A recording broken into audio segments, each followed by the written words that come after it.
Hi అండి. ఒక normal హెమ్మింగ్‌కి 4 వరుసల కాటన్ దారాన్ని అయితే తీసుకునేసి ఈ విధంగా క్యాపు బాదం షేప్‌లో ఉన్నటువంటి ముత్యం బీడ్‌నైతే ఎక్కించుకున్నానండి. ఎక్కించుకున్న తర్వాత నీడిల్‌ని శారీ పళ్ళు కింద వైపు నుంచి పై వైపుకైతే తీసుకొచ్చేసాను. మళ్ళీ నీడిల్‌ని ఆ బీడ్స్ లోపల గుండానే కింద వైపుకైతే తీసుకొచ్చేసి 3 ఇంచుల దారాన్ని అయితే వదిలేసుకొని ఎక్స్ట్రా దారాన్ని నీట్‌గా కట్ చేసుకోవాలండి.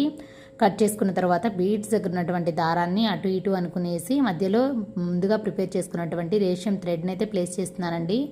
ప్లేస్ చేసేసి గట్టిగా 2-3 ముళ్ళు అయితే వేయాలండి.